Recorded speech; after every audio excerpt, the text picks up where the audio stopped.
ফেব্রুয়ারিতে নির্বাচন হবে। ফেব্রুয়ারিতে নির্বাচন হবে না।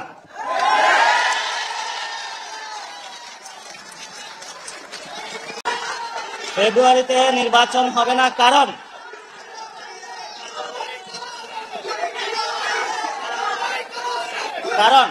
আসসালামু আলাইকুম। হ্যাঁ, আপনারা সবাই ঠিকই শুনেছেন, নাসিরউদ্দিন পাটোয়ারি এই কথাটাই বলছেন যে নির্বাচন ফেব্রুয়ারিতে হবে না। এর কিছু কারণ দেখাইছেন তিনি, তো সেই কারণগুলো জানতে পারবেন আজকের এই ভিডিওতে। ফেব্রুয়ারিতে নির্বাচন হয়, আমার যে ভাইরা শহীদ হয়েছিল, রক্ত দিয়েছিল সংস্কারের জন্য, একটি নতুন সংবিধানের জন্য, তাহলে কবরে গিয়ে তার লাশটা ফেরত দিতে হবে এই সরকারকে। আমার যে ভাইয়ের হাতটা চলে গিয়েছিল, যদি সংস্কার কাজ শেষ না করে নির্বাচন হয়, তাহলে এই সরকারকে আমার ভাইয়ের হাতটা ফিরিয়ে দিতে হবে। যে মায়ের, আপনারা তো জানেনই 2026 সালে ফেব্রুয়ারি মাসে আমাদের দেশে জাতীয় নির্বাচনটা অনুষ্ঠিত হবে, এরকমটাই বলেছেন ডক্টর মোহাম্মদ ইউনূস। তো এরকম একটা কথা বলছেন নাসিরউদ্দিন পাটোয়ারি এই সময়ে এসে। তো তিনি বলতে চেয়েছেন, যদি দেশে পুরোপুরি সংস্কার কাজটা যদি শেষ না করে আরেকটা সরকার গঠন করা হয়, তাহলে তো আগের মতনই ফেসিবাদী যদি করে, তাহলে দেশটা তো আবারও আগের মতনই থেকে যাবে। তাই পুরোপুরি সংস্কার কাজ শেষ করে দেশের নতুন নির্বাচন গঠন করে এবং নির্বাচনের আওতায় একটি সরকার গঠন করা হবে। বুক খালি হয়েছিল, যদি সংস্কার ছাড়া, একটি নতুন সংবিধান ছাড়া বাংলাদেশে নির্বাচন হয়, তাহলে ওই মায়ের বুকের সন্তানকে ফেরত দিতে হবে। অনেক বাচ্চাকে দেখেছি এখনো বুকের দুধ পান করে, কিন্তু বাবা শহীদ হয়েছে।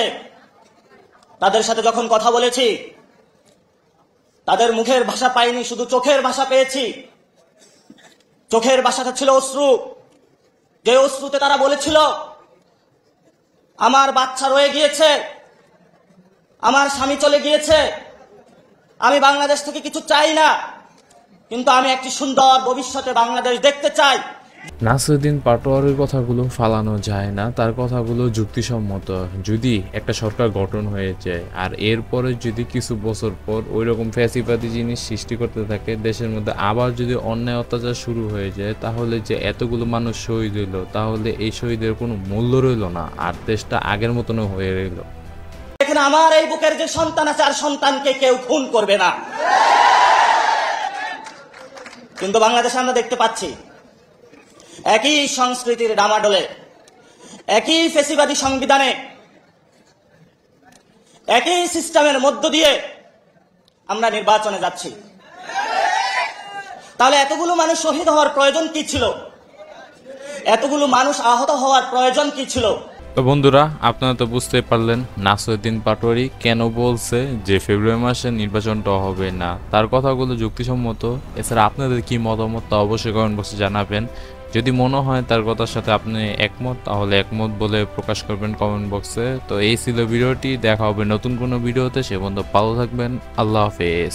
আরেকটা কথা হলো, যদি ভিডিওটা যদি ভালো লাগে থাকে তাহলে লাইক করে দিতে পারেন, আর যদি চ্যানেল নতুন এসে থাকেন তাহলে চ্যানেলে সাবস্ক্রাইব করে দিতে পারেন। দুঃখিত, আল্লাহ হাফেজ বলার পরও আবার এই কথাগুলো বললাম।